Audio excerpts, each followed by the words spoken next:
कोरोनासारख्या महामारीमुळे शेतकरी पहिलेच आर्थिक अडचणीत आलेला आहे।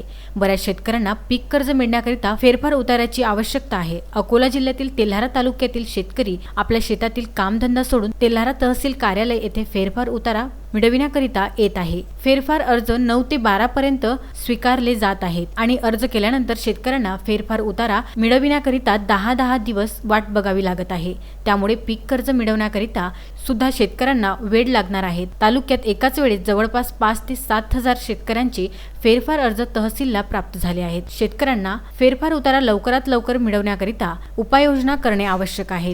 31 मे पर्यंत शासनातर्फे लॉकडाऊन होतं, त्यामुळे कार्यालयीन कामकाजामध्ये कर्मचाऱ्यांभोवती कमी कामकाज होते।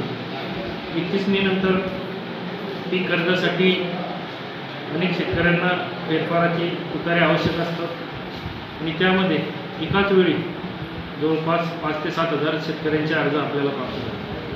त्यामध्ये आपण सर्व संबंधित बँकांना सांगून जे जुने कर्जदार शेतकरी आहेत त्यांना कुठल्याही फेरफारची आवश्यकता नाही या प्रकारच्या सूचना सर्व बँकांना दिलेल्या आहेत। त्यामुळे पुनश्च एकदा सर्व शेतकऱ्यांना विनंती करतो की आपण जर त्या बँकेचे जुने कर्जदार असाल तर आपल्याला नवीन फेरफार काढण्याची आवश्यकता नाही। त्यामुळे आपण आपला वेळ नाहक फेरफार काढण्यात कामी खर्ची घालू नये। गुरुदेव मोरे, विदर्भ न्यूज, तेल्हारा।